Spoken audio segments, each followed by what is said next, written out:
Lo primero de todo, ¿quién es Noé Nieto y cuál es tu conexión con el mundo de la hostelería? Bueno, pues muchas gracias, Eloy, por invitarme a esta entrevista. Noé Nieto soy una consultora de restaurantes, específicamente especializada en experiencia de cliente para restauración. Y además soy neurogastrónoma. Realmente mi misión es ayudar a los restaurantes a enamorar a sus clientes, a ayudarles a que estos clientes repitan y que además les recomienden, que les impacten tanto que quieran volver una y otra vez. Vale. ¿Y la neurogastronomía qué es exactamente? O sea, para la gente que nos ve, que por ejemplo, a lo mejor gente joven como nosotros, que sí que entiende más de estos conceptos, pero para el que no entienda, una explicación, digamos, muy llana, muy campechana. Vale. ¿Qué sería exactamente? A ver, yo te diría que la explicación técnica de la neurogastronomía es que es una ciencia que está directamente relacionada con la neurociencia, el neuromarketing, y se encarga de estudiar cómo las emociones, los sentimientos, los recuerdos influyen a la hora de percibir los sabores y, por consecuencia, mejorar o potenciar la experiencia gastronómica. Pero así en plan llano te diría que la neurogastronomía es aquella ciencia que te ayuda a hackear el cerebro de los comensales para que alucinen, para que sientan momentos guau, para que se impresionen, para que se queden pues eso, impactados con la experiencia. Ponme un ejemplo de algo que con un trabajo de neurogastronomía genere ese impacto. Bueno, pues tan simple, que no es simple, pero tan sencillo como mejorar las expectativas que trae un cliente. Vale. Por ejemplo, no necesariamente tiene que ser un restaurante de lujo para ofrecer una experiencia de lujo, ¿no? O sea, tú puedes llegar a una cafetería o un bar de carretera, un bar de menú del día, y te hacen sentir tan bien que superan las expectativas de ese cliente, y eso es lo que realmente queda de pozo, de felicidad, de momento de felicidad. Entonces, simplemente es estar atento, escuchar al cliente e intentar impresionar y superar esas expectativas en cada cuestión que hagas. Un ejemplo concreto, dentro de ese superar esa expectativa, un detalle que tú digas, solo, o ya sea de un cliente tuyo o de un ejemplo concreto de otro. Vale. Bueno, imagínate que eres el encargado de sala de un restaurante y tú ves que hay una pareja que está comiendo en tu sala y de repente percibes que hay cierta tensión en esa mesa, ¿no? Que hay una discusión. Vale. Y de repente él o ella se levanta y se va. Vale. Y la otra persona se queda en la mesa. Tú podrías pensar, bueno, yo no me meto porque este no es mi cometido, ¿no? Pero sí lo es, porque sigue estando en tu espacio, sigue estando en el ambiente del restaurante. Y tú puedes aportar de manera positiva una emoción en ese momento para que esa persona recuerde esa experiencia no tan negativa como aparentemente puede ser. ¿Sí? ¿De qué manera? Pues algo simple, si esa persona está disgustada, estar atento y llegar y decir, ¿quiere un poquito de agua? ¿Le puedo servir alguna cosa? ¿Desea un bombón? Y le llevas un bombón. O sea, al final rompes con esa emoción negativa de esa persona que se queda en la mesa disgustada y haces, no, a lo mejor que no se le pase el problema, ¿no? Pero sí para acompañarla, que esa emoción sea un poco más positiva. El recuerdo que esa persona va a tener de ti, principalmente, y del restaurante, es un recuerdo muy positivo, que probablemente te dé otra oportunidad en otro momento. Que si no lo haces, desde luego que no te la va a dar, porque va a tener un recuerdo muy negativo de esa experiencia. ¿Me explico? Sí. O sea, tú dices, te he oído en alguna entrevista, que dices que la comida no es lo más importante en un restaurante, ¿no? ¿Qué es entonces? Es de lo más importante, obviamente, porque el negocio es el negocio, ¿no? Pero no es lo más importante porque el mismo producto en diferentes lugares sigue siendo el mismo producto. Entonces, lo principal es más allá, es el ambiente y es el servicio. O sea, es todo lo que influye sobre la comida. Evidentemente yo voy a un restaurante a comer, no voy a un restaurante a ver una película. Pero esa comida, como te digo, ese producto, ese plato, puede ser replicado exactamente igual en otro sitio y esa experiencia puede ser totalmente diferente. Sí, la comida es como un coche, ¿no? Un coche tiene que tener unas ruedas sí o sí. Claro. La comida tiene que funcionar bien sí o sí. Exacto, ahí la calidad tiene que ser la que tiene que ser. O sea, lo que te hace diferenciarte de la competencia, lo que te hace ser un restaurante único, no es solo la comida, es algo más. No, claro. ¿Qué es ese más? Es el ambiente del lugar y es el servicio y la atención al cliente que le podamos dar al consumidor. Vale. Y dentro del ambiente, ¿qué se cataloga como ambiente? ¿Qué ejemplo me puedes poner como de ambiente? Pues puede ser el interiorismo, la decoración, la iluminación, la música, los colores, es decir, todo el espacio en el que se desenvuelve o se desarrolla esa experiencia gastronómica. Vale. Vamos a suponer que yo tengo un restaurante y quiero contratar tus servicios, ¿no? Okay. Vienes, me imagino que haces como una auditoría y demás. ¿Cómo es tu proceso de trabajo para asegurarte de que, más o menos por encima, cómo es tu proceso de trabajo para asegurarte de que ese ambiente, esa comida, ese interiorismo, ese todo, esté perfectamente alineado para lograr ese objetivo que es?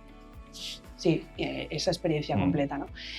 Lo primero es tener claro el concepto y la personalidad de ese restaurante, ¿vale? Es decir, qué es lo que va a diferenciar ese negocio del otro negocio de la acera de enfrente o del barrio de al lado, es decir, de cualquier otro restaurante, ¿no? ¿Qué es lo que le hace único? Y en función a ese concepto, desarrollar el resto de la experiencia. Por ejemplo, pues un restaurante que quiere posicionarse como un restaurante tradicional, casa de comidas, te pongo este ejemplo, ¿no? Como más acogedor, más hogareño, pues tenemos que trabajar una experiencia de cliente muy alineada a esos valores. Y ahí trabajamos desde el cómo se gestiona el servicio a cómo se gestiona el interiorismo, cómo se gestiona la manera en la que comunicamos con la carta, todo. O sea, todo tiene que ir alineado a ese concepto, porque si no, el cliente... el cerebro del comensal lo que hace es que cortocircuita, ¿no? O sea, se sale de la experiencia. Si tratamos de que la experiencia sea global desde todos los puntos, el cliente va a estar inmerso en la experiencia más tiempo. Entonces, si hay algo que cortocircuita de alguna manera extraña, pues el cliente se va y se desconecta emocionalmente, que es lo que no queremos. Vale, porque es un problema muy habitual, ¿no? De gente que va a empezar o va a abrir un restaurante, de que no tiene claro ese hilo conductor, ¿no? O sea, eso es principalmente lo que recomiendan es que se paren y que aterricen y que digan, vale, mi diferenciación y mi hilo conductor va por aquí, ¿no? Puede ser el restaurante tradicional o el concepto que se... Eso es que si no, lo que vemos habitualmente es que hay restaurantes que con buena intención invierten muchísimo dinero en decoraciones impresionantes, en campañas de comunicación impresionantes, pero sin una base, sin una esencia. Vale. Entonces, al final, acabas cayendo en ser más de lo mismo. O sea, algo que no tiene vida, que no tiene esencia, ¿no? Entonces, ya sea un restaurante que está por abrir o un restaurante que ya tiene su trayectoria, sí es cierto que hay que decir, bueno, vamos a parar y vamos a saber realmente creernos qué es lo que queremos comunicar, porque el equipo también lo tiene que comunicar. Vale. Y si la propiedad no lo tiene claro, el equipo tampoco podrá gestionar una experiencia de cliente acorde a ese concepto. O sea, el equipo es súper importante en este. Hombre. Porque te he oído en alguna entrevista también decir que el 75% de las quejas de los clientes, ¿no? Sí. De los clientes del restaurante vienen relacionados por el servicio. ¿Por qué pasa esto y cómo, o sea, qué tips o qué recomendaciones o cómo lo trabajas tú para solucionar eso? Pues fíjate si es importante el servicio como para que es ese 75%, porque hablábamos antes que la comida no es lo prioritario. Realmente, a mí personalmente y a muchas personas con las que he compartido esta opinión, nos sucede que cuando vamos a un sitio en el que hemos comido súper bien, como hayamos sentido fallos a la hora de la atención o situaciones desagradables a la hora del servicio, es probable que no volvamos, por muy buena que esté la comida en ese caso, ¿no? Sin embargo, hay sitios en los que la comida no es espectacular, pero nos sentimos tan a gusto en ese lugar que lo elegimos para celebrar cumpleaños, para quedar con amigos, es decir, y la comida pasa a un momento secundario. Por eso es tan importante el servicio. y el 75% de las personas deciden no volver por ello, por un mal ambiente, por una mala atención, por una mala temperatura, porque hace frío o porque hace calor, porque hay mucho ruido, porque la música estaba muy alta o muy baja, es decir, por todo lo que puede influir en ese ambiente y en ese servicio. Me preguntabas que cómo lo trabajo yo, ¿no? Lo primero, y vuelvo un poco a lo que comentábamos antes, es pararse y analizar, ¿no? Es decir, a ver, ¿qué experiencia realmente estoy dando yo en mi restaurante? Hacerse ese autoanálisis con honestidad y decir, vamos a ver, como un cliente, como prisma de cliente, ¿qué estoy ofreciendo yo? Para eso utilizamos las auditorías, los mystery, que hacemos auditorías misteriosas sin que el equipo sepa que estamos auditando. Y entonces ahí pues percibimos muchas cosas. Percibimos situaciones anecdóticas que pueden estar, obvio, son personas y son días diferentes y pueden suceder cuestiones puntuales que podemos categorizar como anecdóticas, ¿no? Y bueno, y eso se resuelve y ya está. Pero luego también se observan comportamientos, tendencias y cuestiones que ya están muy intrínsecas dentro de ese saber hacer del restaurante, ¿no? Y aquí pueden ser o tanto puntos fuertes, que está muy bien y tenemos que potenciar, como áreas de mejora que identificamos para empezar a trabajar por ahí. Entonces, lo primero sería eso, ¿no? Hacer esa auditoría para identificar en qué nivel de experiencia de cliente, qué punto de situación tenemos, y luego a partir de ahí, pues lo segundo sería elaborar un protocolo específico de experiencia de cliente para ese restaurante en concreto, que como te digo, depende del concepto, depende de qué quiere trasladar el restaurante al cliente, y luego trasladarlo al equipo, claro, mediante formación, acompañamiento y ayudándoles a implementar esos cambios que obviamente pues, no van a ser de la noche a la mañana. Vale. Como he hecho bien los deberes, pues he investigado mucho tu entrevista. Dices también que los restaurantes suelen caer mucho en que no aguantan el total de la experiencia, o sea, que empiezan muy fuerte, ¿no? El nivel de expectativas se eleva mucho, pero a medida que va, o sea, explícanos un poco sobre eso, con algún ejemplo, con lo que considero oportuno para que la gente lo entienda. Bueno, realmente es esa curva del viaje del cliente, ¿no? Vale. Claro, es como que ponemos toda la carne en el asador cuando el cliente llega, hacemos una bienvenida muy buena, el cliente pues le recibimos fenomenal, tal, bueno, empieza el servicio y van sucediendo cosas. Claro, a medida que va pasando más tiempo hay más probabilidades de que vayan sucediendo más cosas, ¿no? Y es más complicado mantener ese nivel de excelencia hasta el final. Pero es cierto que cuando una persona pasa por esa experiencia gastronómica y resulta que la experiencia empieza así, estamos arriba y a mitad del servicio empieza a decaer porque nos relajamos o porque ya pensamos que está todo hecho, que no pasa nada, que el cliente ha comido, que va a pagar y que ya está, resulta que la experiencia o ese nivel de atención que ponemos merma. ¿Qué pasa? Que si la cosa no es espectacular, la sensación que se lleva el cliente a su casa es la última. Y la última es la más importante, o sea, todo es importante, pero la experiencia tiene que ir de menos a más. Sí, es como digo yo, que muchas veces digo, hay gente que le pone mucha atención a la comida, a lo que es la gastronomía, el vino y demás, y el café, por ejemplo, contratan el café más barato, cuando es el último recuerdo que se lleva el cliente, ¿no? Claro. En muchas ocasiones. Total, y hay mucha gente muy cafetera que aprecia mucho el café, entonces pues eso también, claro, hay que tenerlo en cuenta. Imagino que la neurogastronomía también, hoy en día, la puerta del cliente ya no es solamente física, que no entran solamente por el espacio físico del restaurante, sino que empiezan por la puerta digital. ¿Empezáis a trabajar eso antes incluso de la experiencia? O sea, ¿cómo lo trabajáis? ¿En qué áreas de ese proceso de reserva o de lo que...? Bueno, principalmente en ese viaje de cliente partimos de que el punto número uno es cuando el cliente tiene la idea. Es decir, el cliente está en su casa tranquilamente y tiene la idea de salir a comer. ¿Qué pasa ahí? Que el cliente empieza a hacer esa búsqueda, ¿no?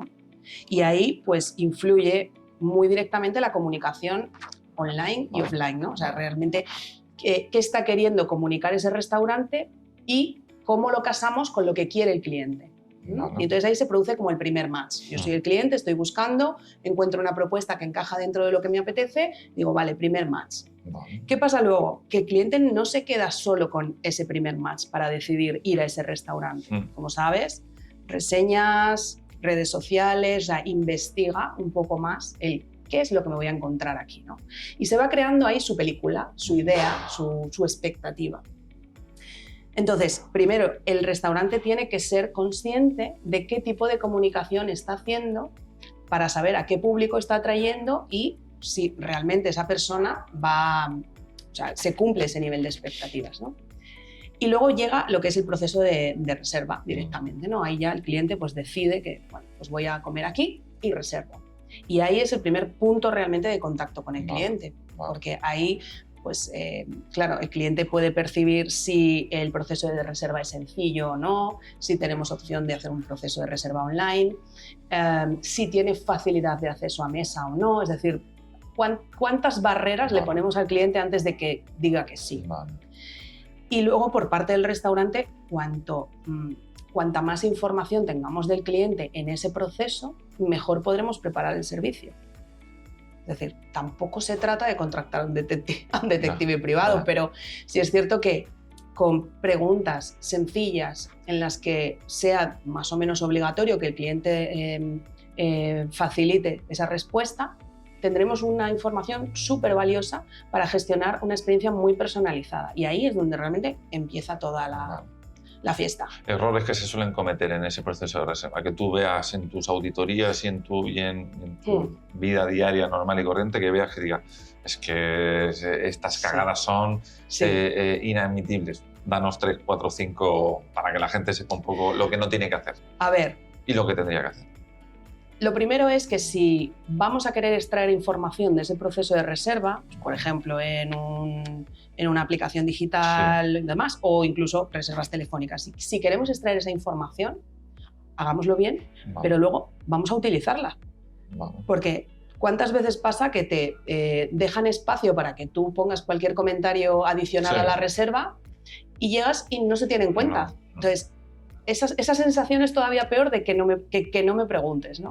O sea, pero si me has dado la oportunidad de expresarme, tenlo en cuenta, ¿no? Por ejemplo, pues si voy a reservar para celebrar mi aniversario con mi pareja y escribo, vamos a celebrar un aniversario, pues si yo escribo, vamos a celebrar un aniversario, directamente en mi cabeza estoy pidiendo, por favor, que tengan en cuenta que estamos de aniversario para X cosas, ¿no? Sí. Pues porque, por ejemplo, pueden seleccionar una mesa más bonita, con más intimidad, pueden felicitarnos cuando lleguemos o al final en la despedida para mantener esa experiencia elevada, es decir, que esa información se utilice. En otras cuestiones que además son súper importantes, por ejemplo, a nivel de alérgenos, pues tener en cuenta si hay ciertos alérgenos, si hay personas que pueden estar en riesgo ante determinadas situaciones, si tenemos una familia que viene con 2 bebés y necesitan trona de bebé, es decir, vamos a anteponernos a esa situación para facilitar la experiencia a todo el mundo. Vale. El problema es que no se tenga en cuenta. Ya, y por ejemplo, las llamadas telefónicas que muchas veces, por ejemplo, yo llamé a un restaurante y los llamo, me descuelgan el teléfono, ¿quién es? ¿Sabes? O sea, ese protocolo. Sí. ¿Qué tips también para ese protocolo que tienen que seguir al descolgar una llamada? ¿Cómo tiene que ser la bienvenida? Si tienen que hacer algunas preguntas concretas. Danos como 2, 3 tips. A nivel del sistema de reserva digital, más o menos está como estandarizado. Hay algunos restaurantes gastronómicos, restaurantes más especializados que sí que hacen un proceso de reserva más personal. Sí. Pero en la llamada telefónica sí que ahí suelen pinchar más. A ver, es que aquí suceden varias cosas, que posiblemente no haya una persona que sea la encargada de gestionar esas reservas telefónicas, que ahí ya pues tenemos el primer hándicap, ¿no? Porque si puede coger el teléfono cualquiera, pues cualquiera lo cogerá de la manera que crea oportuna. Y a lo mejor está respondiendo a un cliente y no es el distribuidor de la cerveza. Es que no es lo mismo, ¿no? Entonces, primero, asignar una persona responsable de atender esas llamadas. Lo segundo, a la hora de hacer un discurso de recepción de llamadas, pues también va a ir muy en función del concepto de restaurante que tengamos. Es decir, no es lo mismo llamar a un restaurante pues de estilo un poco más tradicional o más elegante, cuando tenemos que tener un discurso pues eso, mucho más educado, que llamar a un restaurante pues más canalla, ¿no? Que igual ahí ya es nuestra primera oportunidad de impactar mediante ese discurso con un lenguaje quizá no tan formal, un poquito pues más desenfadado, más divertido. Y luego, pues evidentemente, las preguntas que necesitamos saber sí o sí para poder gestionar bien esa reserva. Pero es importante, creo que es importante que desde la comunicación de la persona que te descuelga el teléfono ya estés impresionando o esa persona ya esté inmersa en la experiencia 360 grados. Vale. Bueno, vamos a meternos en materia, que a mí lo que realmente me encanta, que es la neurogastronomía, estadística de experimentos que se hayan hecho y o demás. Neurofrikis, ¿no? Sí, neurofrikis.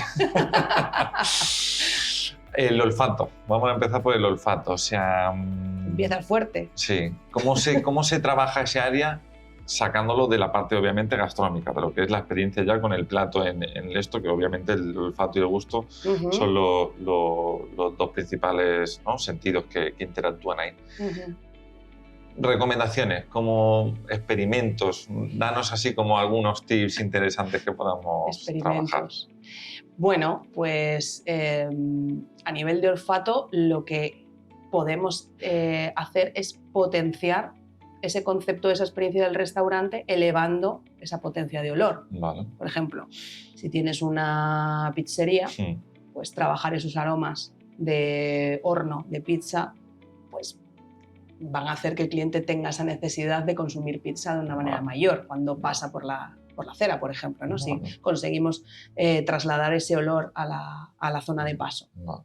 Pues igual si tienes un restaurante de brasas, lo mismo, es decir, todo lo que es ese aroma de madera, pues lo que hace es generar esa apetencia, el cliente se va creando esa imagen de la carne, de la pizza y bueno, pues vamos a parar aquí, ¿no? Potenciamos más el concepto. ¿Y eso cómo lo trabajamos? O sea, ¿cómo lo podemos potenciar eso? Pues se puede trabajar con marketing olfativo directamente, con esencias y con aromas que están además categorizados en diferentes O sea, trabajándolo olores directamente en la fachada del restaurante y en ciertos puntos, ¿no?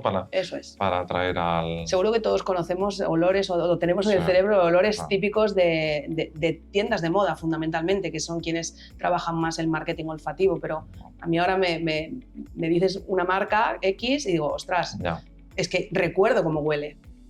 Pues esta es la idea, ¿no? Que el cliente recuerde también ese olor. Vale. ¿Y con el oído cómo podemos trabajar el oído para favorecer que la experiencia sea global? A ver, con el oído hay como dos vertientes, ¿no? El oído a nivel gastronómico, es decir, cómo potenciar el sabor de un plato con el oído.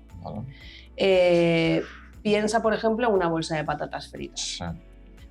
Cuando tú abres una bolsa de patatas fritas, ya solamente el envase de la patata cruje. Entonces, realmente... O sea, la bolsa, ¿no? La bolsa, exacto. Realmente lo que se pretende con eso es potenciar el sabor de la patata, porque el efecto crujiente eleva el sabor y hace que la percepción de la patata tenga más sabor y se potencie la sal. Entonces, los propios fabricantes de patatas lo saben bien y entonces, bueno, hay como unas guerras por ver cuál es la bolsa de patatas que más ruido hace, para que se parezca, que sea mucho más crujiente, ya solamente con la experiencia de abrir la bolsa. Y luego ya no te cuento en el crujir de la patata. Entonces, cuanto más crujiente tenga un producto, más se eleva su percepción de sabor. ¿Vale? Pero esto no significa que ahora hagamos todos los platos crujientes, siempre y cuando tenga sentido, ¿no? Por ejemplo, una corteza de un cochinillo. ¿Vale? Ese crujir de la corteza del cochinillo da una percepción, además de más sabor, da una percepción de más calidad del producto. Porque nuestro cerebro asocia que la corteza del cochinillo ha de estar crujiente. Entonces, si de repente nos la encontramos blanda o no a ese nivel, quizá está buenísimo y la elaboración es así, pero nuestra memoria, nuestro recuerdo asocia que el cochinillo debe estar crujiente y si no cruje es que, ¿no? Nos genera cierto rechazo. Eso por un lado. Y por otro lado, a nivel del sentido del oído, en el ambiente del restaurante hay muchas cosas que podemos trabajar. El audio branding, es decir, todo ese desarrollo de melodía, de hilo musical que pueda sonar en ese restaurante es muy importante para potenciar esa experiencia y también jugar con los tiempos de los comensales. Y luego hay otra cosa interesante relacionada con el oído, que es la bóveda. La bóveda de intimidad. ¿La bóveda? Sí. No entiendo. Esto es trabajar de una manera tan sutil el ruido del restaurante para que cuando tú estás comiendo en una mesa no percibas las conversaciones de los demás, pero tampoco te moleste el ruido. Vale. ¿Vale? Es decir, que se genere ese nivel de ruido confortable para que nadie entorpezca la conversación de otras personas en sus mesas. Eso le llamamos bóveda de intimidad. Es decir, por ejemplo, tú y yo vamos a comer y queremos hablar de negocios y si la música, los que tenemos al lado, esto está a un nivel de decibelios que no podemos hablar, nos resulta incómodo. Pero sin embargo, si no hay nada de ruido y está todo en silencio, también nos resulta incómodo. Porque podemos tener esa inquietud de nos van a oír, yo quiero tener un poquito más de intimidad. Entonces, es modular ese nivel de ruido, de decibelios, para que sea exactamente a ese nivel, ¿no? Le llaman la bóveda de intimidad. No lo conocí, interesante. ¿Y el tacto? ¿Cómo lo podemos trabajar? El tacto... El tacto es que es amplio, ¿no? Es amplio, porque el tacto ya es que incluso en la lengua ya hay sentido del tacto, por simplemente el hecho de las asperezas de los productos y demás. Pero en tema de cubiertos, en tema de carta... Con el tema de cubiertos hay un tema muy importante en la hora del peso de los cubiertos. O sea, realmente cuanto más peso tenga un cubierto, más percepción de calidad de la comida.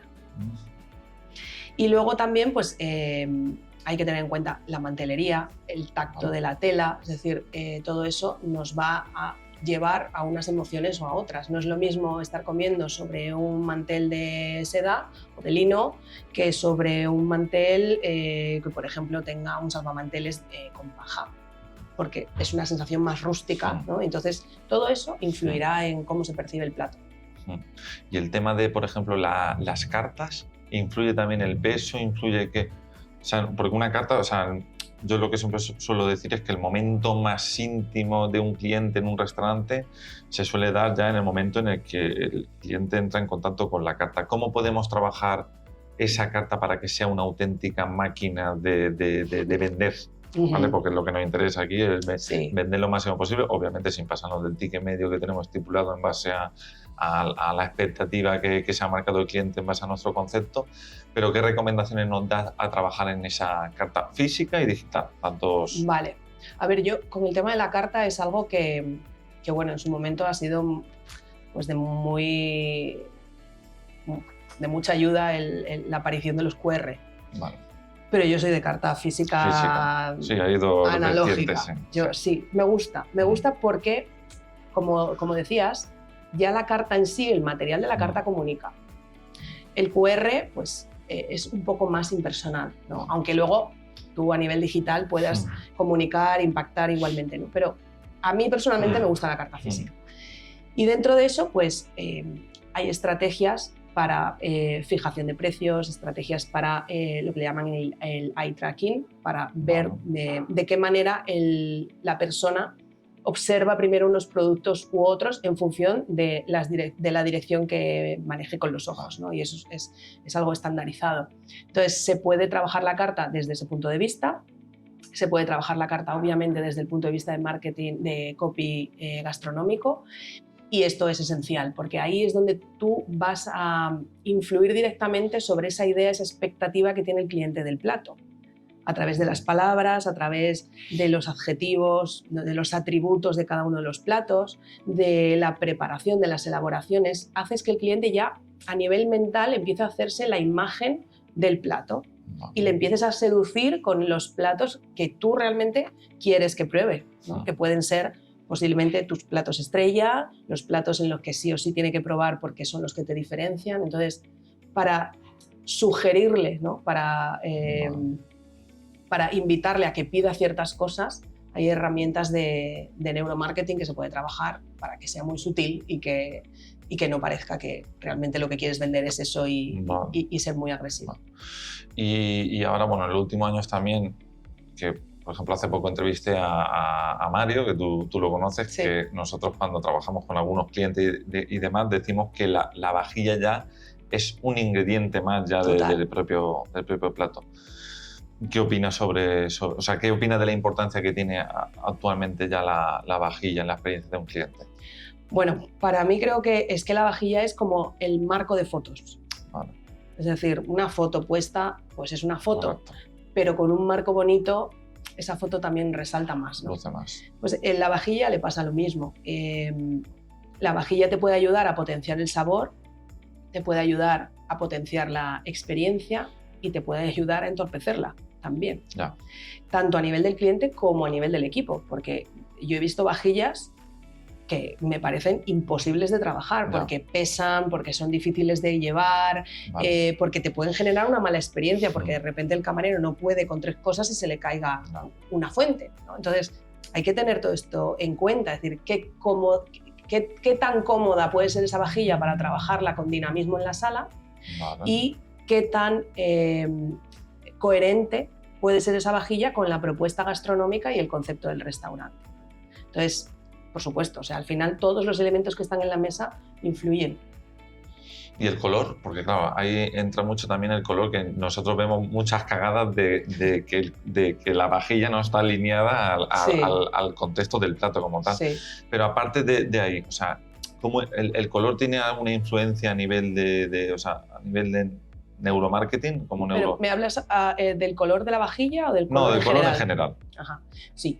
Así. Al final es otro estímulo que estamos recibiendo, igual que recibimos estímulos olfativos, estímulos auditivos. El color es un estímulo visual que influye totalmente. De hecho, hay millones de estudios de psicología del color, como sabes, y además vosotros lo trabajáis. En el que, por ejemplo, a nivel de vajilla de platos, todo aquel plato que tenga un alto contraste entre el color de lo que es la comida con el color de la vajilla, va a potenciar más el sabor de ese plato. A mayor contraste de colores, más potencia el sabor. El sabor, o sea, la percepción que tiene el cliente lo potencia mucho más. Exacto, eso es. Y al revés, cuanto menos contraste haya entre el plato entre la comida y el plato, el sabor es como más lineal, ¿no? Más neutro. Realmente, por ejemplo, si haces un plato muy colorido sobre un fondo blanco, ahí tienes un contraste de colores muy grande. Entonces, la potencia de sabor de ese plato va a ser mayor. Y luego a nivel general, pues igual, en el ambiente influye pues lo mismo. Es decir, el verde pues es un color que aporta frescura, que habla de naturaleza, que es como rollo healthy, ¿no? Entonces, pues se utiliza realmente para conceptos más en ese estilo, conceptos más, pues eso, veganos, healthy. Pues, por ejemplo, un sitio de brunch, de desayunos que puedan ser un poquito más en esa línea, pues se utilizan esos verdes, blancos, o sea, tonos más neutros. Y el azul pues potencia el sabor del pescado, del marisco, pues porque obviamente lo asociamos al mar. Entonces sí que podemos jugar con los colores para potenciar esa experiencia desde el nivel visual. Vale. Y dices que también que hasta la propia cultura y la memoria, ¿no?, influyen en esa experiencia del cliente. Fíjate si influyen cosas, ¿eh? Madre mía, me vuelvo loco. Cuando dicen, no, sí es fácil abrir es fácil triunfar hoy en día. Digamos. Sí. ¿Qué ejemplo me puedes poner de ejemplos concretos sobre la cultura y sobre la memoria que influyen en la experiencia de un restaurante? A ver, es que al final, como personas, somos tantas y tan diferentes que en función de nuestra cultura y de la experiencia previa que hayamos tenido con ciertos platos, la vamos a tener muy presente a la hora de probarlo de nuevo o probar algo parecido, ¿no? De hecho, en neurogastronomía hablamos de que el sabor no existe. Y claro, yo la primera vez que digo el sabor no existe, me dicen, sí, claro. No, o sea, existen el gusto, el olfato, pero el sabor como tal no es algo objetivo, es súper subjetivo. Wow. El sabor influye todos los sentidos que hemos nombrado, influye la memoria de esa persona, los recuerdos que tenga, influye la emoción que tenga en ese momento en su cabeza, influye la emoción que le podamos proporcionar en la sala en ese momento. O sea, es una fórmula muy compleja y por eso todo eso influye en por qué a mí me sabe de una manera unas croquetas y a ti te saben de otra manera. Porque a lo mejor a mí esa croqueta me ha recordado a la croqueta que me hacía mi abuela en mi casa en Galicia. Bueno. Y a mí esa croqueta me parece espectacular. Y tú me puedes decir, pues mira, está bien, pero tampoco es para tanto, ¿no? Yeah. Entonces ahí es donde influye esa cultura, influye esa memoria. O sea, realmente es tan subjetivo que es bonito, porque cuando servimos unas croquetas podemos darle felicidad a una persona. Yeah. A pesar de que las croquetas le hacen feliz a todo el mundo, ¿no? Pero es que si vamos con esa idea, cada producto, cada momento es muy personal. Vale, vale, vale. ¿A ti no te ha pasado eso? Sí, obvio. Sí, sobre todo lo que dices de invitar a un amigo a tu casa, por ponerte un ejemplo, y decirle, "Buah, es que las croquetas de mi abuela es que son..." Y luego, claro, intercambiar opiniones por respeto, te dicen que están Claro. buenas, pero claro, no despierta Bueno, tampoco ese, son la pera, ese ¿no? guau que... Claro, pero para ti sí, Claro. porque para ti te trae un recuerdo muy positivo. Y para Sí, la otra persona, pues claro. a lo mejor ni conocía a tu abuela y pues sería una persona maravillosa, pero Claro. la croqueta es básica. Claro, por eso es tan importante también la comunicación previa, ¿no? Que hagamos en el restaurante. Ese storytelling, Claro.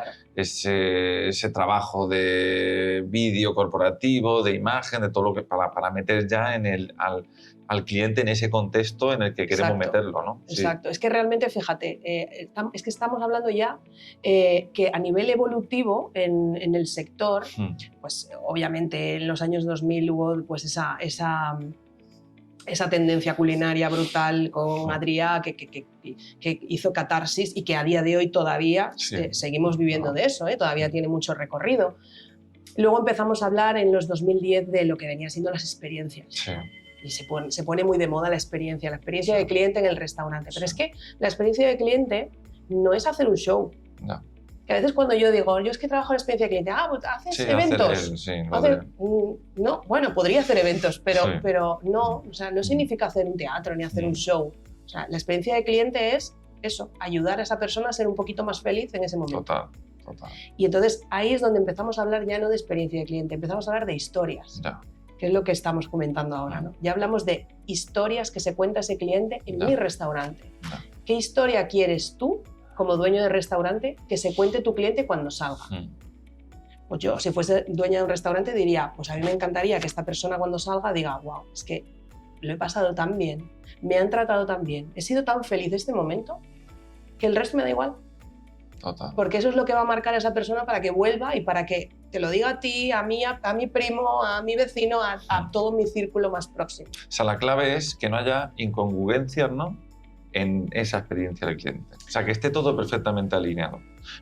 Con eso no quieres decir que haya que gastarse cantidades de dinero. No. O sea, es que todo ese proceso coincida plenamente. Claro. Y no haya un pum, como lo que has dicho, un choque ahí que te... Eso es. O sea, cuanto más global sea la experiencia, más inmersión emocional va a tener el cliente en el restaurante y más va a conectar con nosotros. Claro. Pero más allá de esto, o sea, hablamos de protocolos, hablamos de alinear y tal, y la gente puede pensar, ostras, pues es que esto es muy difícil.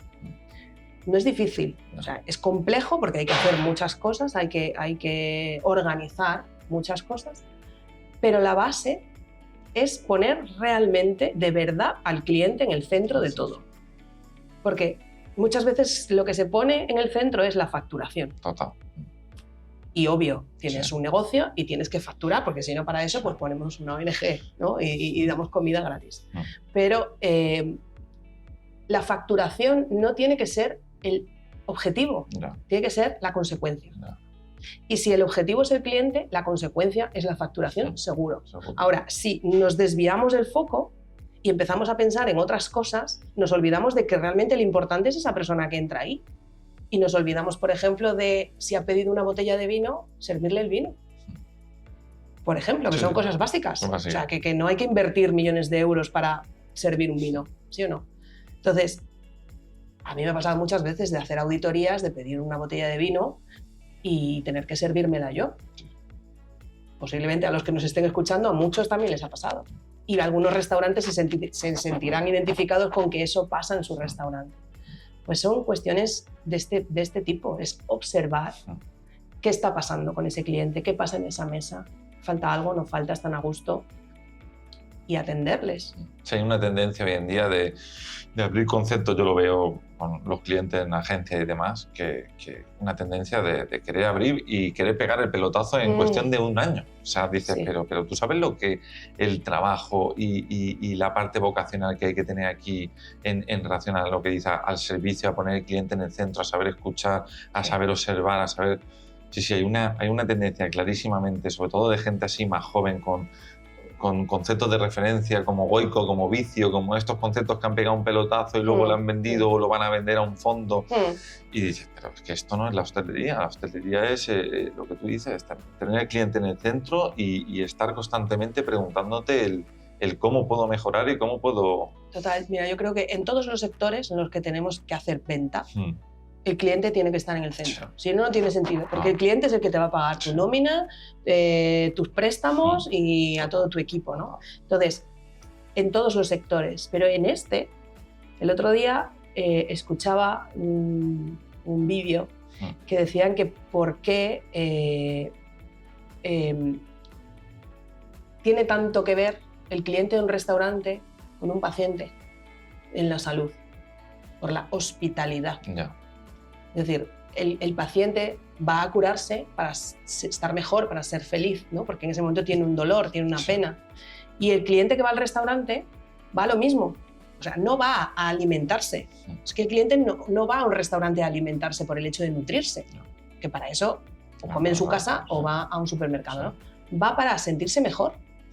Por eso la hospitalidad trasciende en estos dos segmentos, ¿no? de negocios. Y otra cuestión que además contigo creo que ya lo comenté alguna vez es que un camarero no es una persona que lleva un plato a una mesa. No, para eso ya hay los robots, ¿no? Sí. Y el miedo de que los robots nos quiten los empleos, pero si realmente tu función es esa, te lo va a quitar seguro, ¿no? Claro, correcto. Entonces, si tú como persona eres capaz de conectar emocionalmente con un cliente, que eso no lo puede hacer todavía el robot, ahí es donde te vas a diferenciar. Tanto para tu empresa como para ti mismo, ¿no? Y que tu trabajo es importante, que eres el responsable de, durante un ratito, de hacer feliz a una persona o a 8. Sí.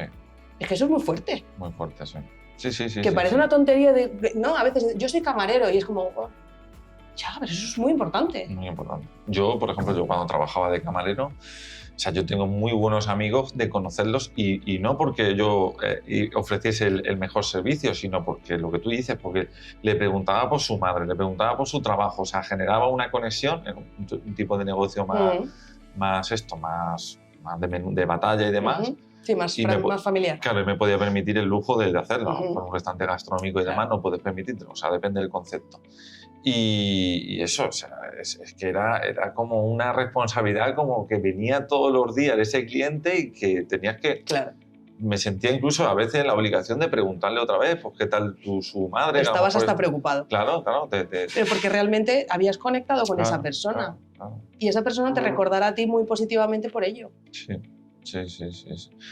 El tema hablas también del tema de la importancia de la vestimenta. O sea, de la vestimenta, pero ya, o sea, para, por ejemplo, el restaurante en sí, la uniformidad en sí, que es importante, pero también hablas de que depende de cómo te vistas o depende de la ropa que llevas, te influye incluso el propio sabor y la experiencia que tienes en el restaurante, ¿no? O sea, ¿cómo es eso? Eso te impactó profundamente. Sí, me quedé así como diciendo, no sé. A ver, claro, pues porque depende. Tú imagínate que yo llego a un restaurante y llevo un pantalón que es una talla menos de la que me corresponde. Porque ese día me he venido de arriba y he dicho, pues hoy voy así. Y estoy incómoda todo el rato. ¿Tú crees realmente que voy a disfrutar de esa comida? No. Al revés. Ahora, tú imagínate que yo voy súper relajada, sin prisa, en modo deportivo. Me siento, estoy tranquila, estoy a gusto, nada me aprieta, nada me molesta. Voy a disfrutar más de la comida. O sea, con todo. Es que son tantas cosas. Pero claro, en la vestimenta del comensal no podemos influir. Pero bueno, sí podemos influir sobre la vestimenta del empleado, ¿no? Sí, total. Y que esté alineado siempre Exacto. ¿Y qué nivel de comodidad, de confort lleva con el uniforme? Porque, claro, tú imagínate un camarero que va incómodo con su uniforme. Claro. Sí, que pasa mucho, ¿eh? Que claro. Ponen uniformes que sí, que son preciosos, pero luego la gente llega y se quita los zapatos, por ejemplo, del servicio o lo que sea y hace, qué ganas que tenía de lugar de ya, trabajo. Claro, tú ya estás de mala leche. Entonces, si estás incómodo, estás de mala leche, no puedes transmitir emoción positiva. Sí. Hay un restaurante que fui en Colombia, que siempre me acordaré, en Bogotá, se llama Andrés Carne de Res. Sí. y cada camarero tenía, o sea, tenía en la base del uniforme, digamos, el oficial del restaurante como tal, sencillo y demás. Pero cada camarero tenía como sus propios toques personales. A lo mejor una chica tenía un pañuelo, un chico tenía una pajarita, tenían sus propias chapitas, imágenes de ellos a lo mejor con algún familiar. Y les pregunté y me resultó súper... Y me dijo, sí, aquí tenemos como la libertad de que cada uno se ponga su propio toque. Sí, dentro de la coherencia del uniforme, que cada uno exprese su personalidad a lo mejor. Me parecía interesante porque veías como que lo llevaban con orgullo, ¿sabes lo que digo? Como que se sentían a gusto y como que se sentían identificados y conectados con el negocio. Súper interesante. Tips para, o sea, una vez que tenemos ya el cliente en nuestro restaurante, lo hemos captado la primera vez, tips, digamos, un poco como para hackearles, ¿vale? En el buen sentido de la palabra, a esos clientes para poder fidelizarlos. O sea, tips que digamos, mira, haciéndole esta pregunta o haciéndole este gesto o lo que sea o cualquier cosa que podamos, digamos, ayudarlo a... O sea, la varita mágica. Sí, la varita mágica. A ver, si la experiencia no ha ido bien, por más que digas el nombre 3 veces, no te va a recordar más para bien, te va a recordar para mal. Pero sí es cierto que llamar al cliente por su nombre o por el apellido, o sea, en función del tipo de restaurante en el que estemos, ¿no? Ayuda a fijar ese recuerdo y esa experiencia, ¿no? Es como que nos reconocen, nos gusta que nos reconozcan. Entonces, ese sería uno de los tips. Y luego yo te diría que estar atento absolutamente a todo lo que sucede, tanto con el lenguaje no verbal como con el verbal, si hace falta que te pidan cualquier cosa, ¿no? Estar dispuesto, ¿no? Al final el servicio es estar pendiente y preocupado de que esa persona no se sienta abandonada. Entonces, si tú le haces sentir importante al cliente, pues como te digo, llamándole por su nombre, estar pendiente, que no haga falta que levante la mano, sino que ya estás tú ahí manteniendo también ese espacio. Y luego, sabiendo realmente qué es lo que le gusta, por qué ha venido y cómo le podemos impactar, esa persona se fideliza seguro. Seguro. O sea, si el motivo de la visita al restaurante es clave. Y esto forma parte de esa recogida de datos de la reserva. El motivo de visita es clave porque, pues eso, no es lo mismo. Volviendo al ejemplo que te ponía antes. Si tú y yo hacemos una reserva, una mesa de 2 personas, que vamos a negociar un contrato, no es lo mismo que si tú y yo somos compañeros de trabajo y hemos bajado de la oficina a comer algo rápido a la misma mesa de 2. ¿Me explico? Entonces, la primera mesa necesitamos una intimidad, necesitamos un espacio, necesitamos un tiempo, ¿no? De estancia. Y la segunda mesa, a pesar de que es una mesa de 2 y somos los mismos, lo que necesitamos es rapidez, porque tenemos que volver, ¿no? No queremos distraernos un ratito y rapidez. Entonces, si somos capaces de darle a los clientes exactamente aquello que quieren, vendrán.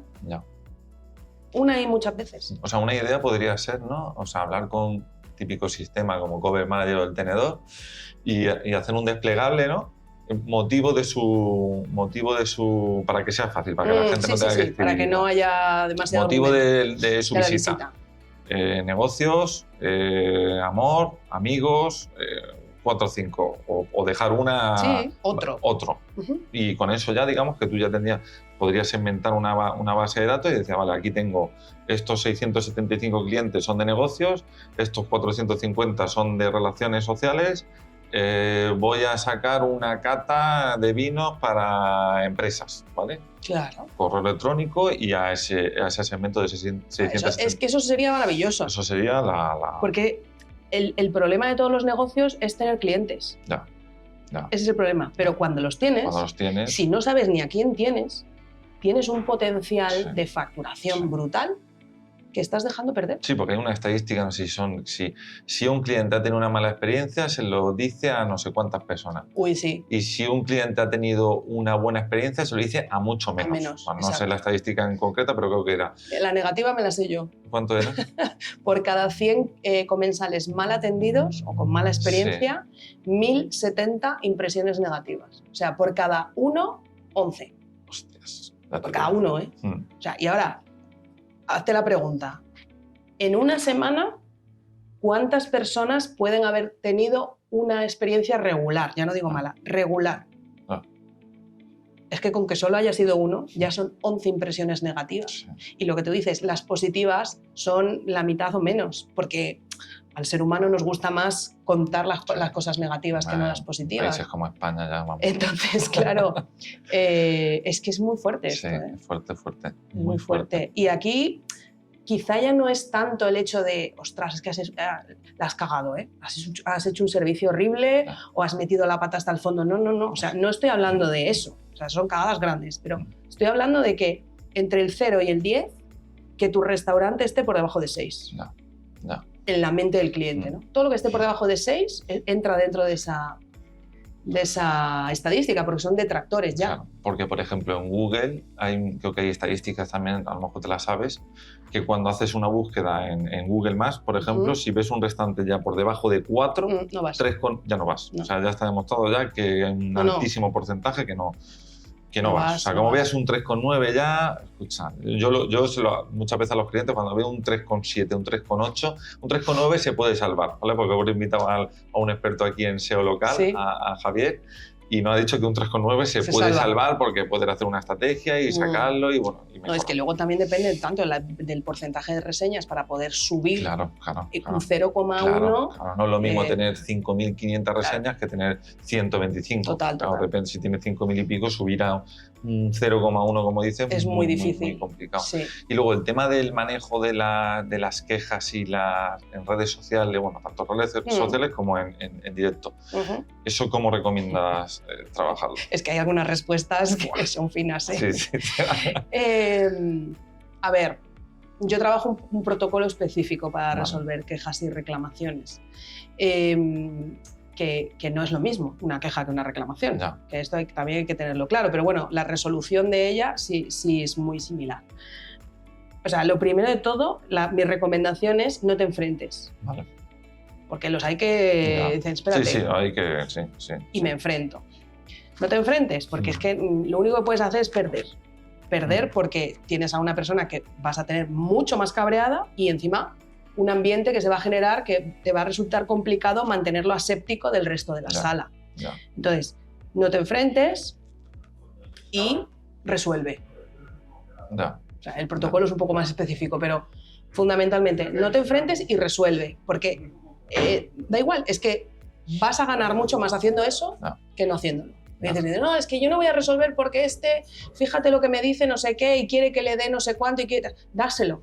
O sea, dáselo, porque mejor, ¿no? es que es mejor, es claro. Es que ¿qué vas a ganar con no hacerlo? Querer imponer tu ego. No se trata de eso. Se trata de que esa persona, si se ha cabreado, si se quiere ir cabreada, que se vaya cabreada. Sí, apacígualo. Pero que no lo cante a los cuatro vientos. No lo cante. O sea, le recomiendas eso, que baje tu termómetro, tu barómetro de ego, lo bajes y luego cuando lo bajes... resuelves. Y al final estudia el por qué ha pasado eso. Porque a lo mejor tenía razón, ¿no? O a lo mejor no tenía razón, pero puedes implementar ciertas medidas para que eso no vuelva a ocurrir, ¿no? Pero no es, venga, resuelvo y me olvido, no. Resuelve y piensa por qué ha pasado, para que no vuelva a pasar, claro. Sí. Algo que me he dejado hablando del tema es la iluminación. ¿Vale? O sea, yo me encuentro, hay restaurantes que no encontramos que digo, yo no sé si esto es un hospital, un tanatorio, una farmacia o qué es. Conceptos y que los ves y dices, están perfectamente ejecutados a nivel de interiorismo, a nivel de ambiente. Una luz fría. Pero una luz, o sea, ¿qué nos puedes contar sobre eso? O sea, ¿qué solución o qué...? Era mejor volver a las velas. Sí, la verdad es que sí. Hay un restaurante que acaban de abrir ahora que se llama Espacio Tramo, que son de los creadores de Movimiento, que lo han creado todo con velas. Sí, lo he visto el otro día. Sí. Precioso. Claro. A ver, la iluminación es que influye sobre muchas cosas. O sea, desde fachada, claro, para poner en situación al cliente desde la puerta. Y luego en Neuro trabajamos 3 tipos de iluminación, que es la iluminación de ambiente, ¿no? La de la sala, la de foco, que es aquella en la que queremos potenciar ciertos elementos, como por ejemplo una cava de vinos, ¿vale? Ahí sería la iluminación de foco, y la de tarea, Vale. que es la de paso, ¿no? Por donde transitan los clientes, por donde transita el equipo, es decir, Vale. la de tarea. Y entonces estas tres pues, se trabajan con conciencia en qué queremos hacer. Es decir, la de ambiente, pues obviamente si tienes muy poca luz sobre la mesa, que a lo mejor tu intención es crear un ambiente como más íntimo, pero con muy poca luz en la mesa, los platos prácticamente no se aprecian.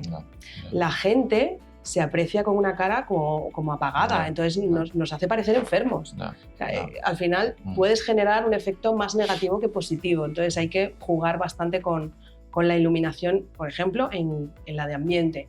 La de foco, como te decía, pues por ejemplo el tema de una cava de vinos, que queremos resaltar un elemento específico del restaurante, un logo, ¿no? que queremos resaltar, o una frase de branding en la pared. Y la de tarea, pues eso, imagínate que no tienes iluminación en una zona de paso de tránsito de camareros y se la están pegando todo el rato. Pues esa es importante. Vale. Sí, en base al concepto un poco jugar y con los objetivos, ¿no? Si tu objetivo hay un elemento estrella, como comentas, que es una cava de vino, una cava de carne o algo así, pues que focalizar el centro de atención en esos... Eso es. Bueno. ¿Y el tema del delivery lo trabajáis también? O sea, ¿trabajáis algunas técnicas, estrategias para potenciar el...? Sí, a ver, el delivery nosotros lo concebimos como la prolongación de la experiencia en casa. Vale. ¿Por qué? ¿Qué pasa? Que muchas veces, la gran mayoría de las veces, salvo en restaurantes de comida rápida, los restaurantes ofrecen una experiencia in situ que luego no tiene nada que ver con lo que tú recibes. Vale. No solo a nivel gastronómico, que también, es decir, de hecho hay muchos restaurantes que hacen delivery y que hay ciertos platos que no te los mandan, porque evidentemente la preparación, el emplatado, la propia elaboración no se puede preparar para llevar, ¿no? Entonces, bueno, pues desechan ciertos platos para el delivery. Entonces, ya primero no tienes la carta completa. Y segundo, claro, tú como restaurante, ¿cómo puedes controlar que esa experiencia de comerse ese plato en casa del cliente sea positiva?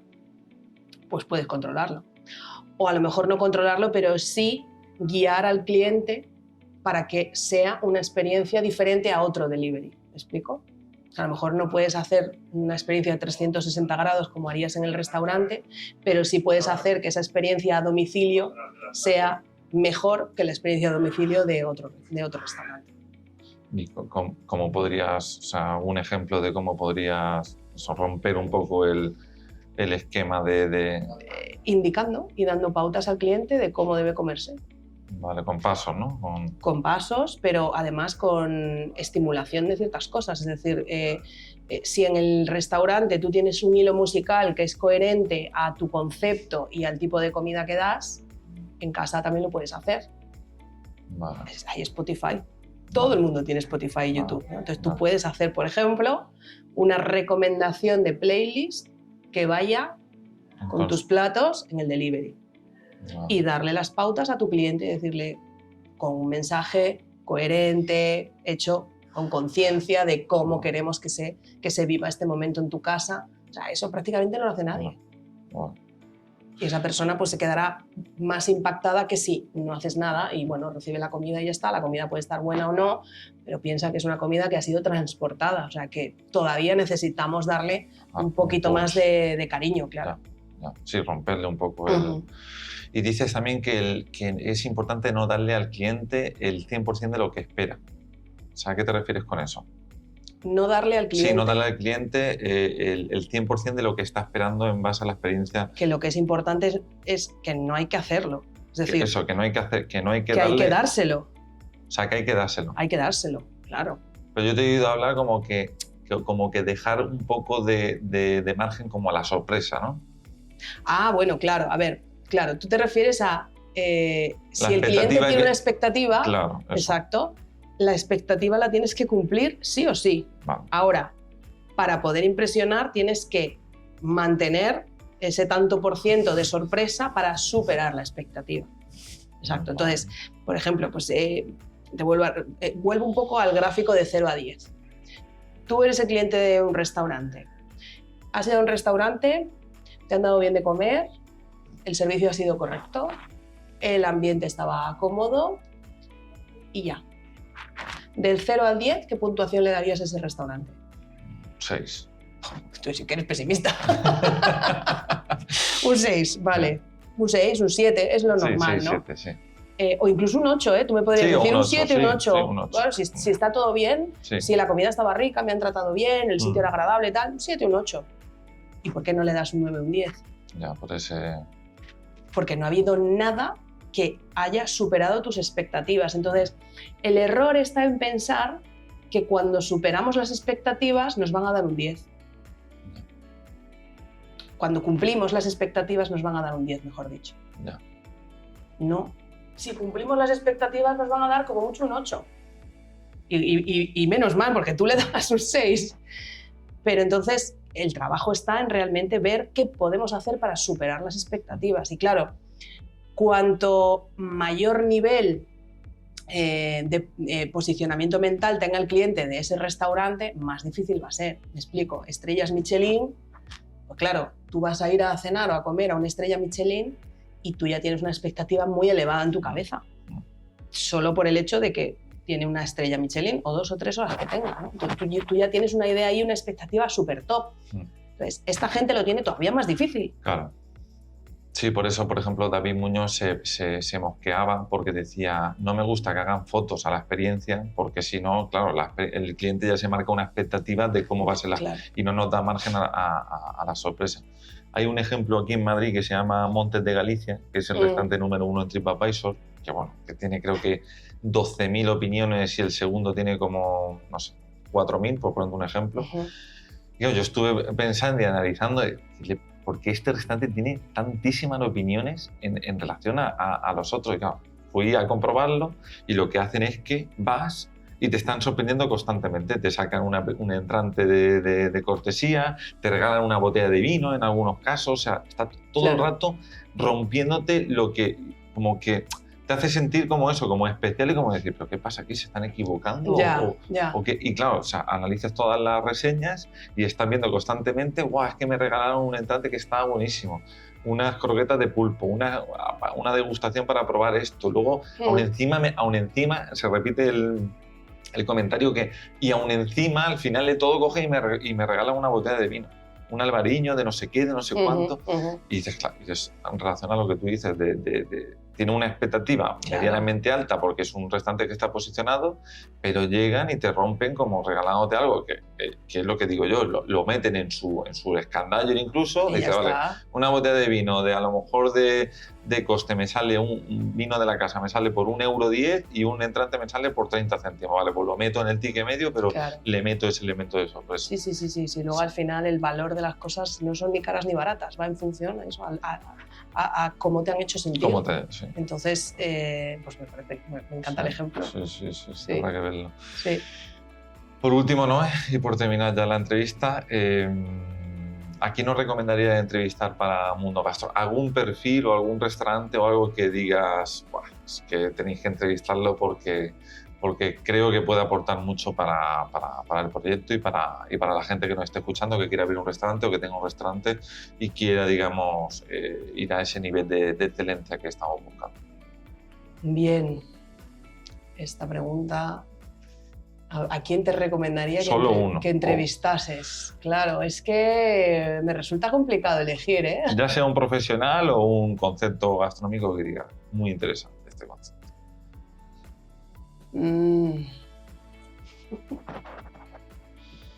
Bueno, hay una persona que además creo que tú conoces, que ahora está trabajando muy de la mano la inteligencia artificial para comunicación, que creo que está muy en tendencia. O sea, el tema de trabajar fotografía con inteligencia artificial, trabajar comunicación con inteligencia artificial de manera coherente, ¿no? y alineada, exacto, que es Paloma Antón. Vale. Entonces, creo que su visión puede aportar bastante luz a una tendencia tan compleja que a muchos se les puede escapar y que son herramientas que usándolas bien te pueden ayudar, pero usándolas mal te pueden arruinar. Te pueden montar un Cristo que no veas. Exacto. Entonces, y demora por él. Te diría que Paloma además es una gran comunicadora y puede ser una entrevista muy interesante. Sí, la conozco. Sí. presentaste. Por eso. Pues nada, no, es un placer y Igual. espero y deseo que en la entrevista le ayude y aportemos nuestro granito de arena al sector. Claro, sí. Bueno, que por lo menos alguno que nos escuche en la silla diga, ¡uy! Sí, que diga, hay algo más. Sí. Hay algo más que... Voy a salir de aquí sí, y voy a ver para allá. Sí. Pues nada, muchísimas gracias y a ti. lo dicho, seguimos Nos vemos trabajando en juntos. Nos vemos en pronto Saraos.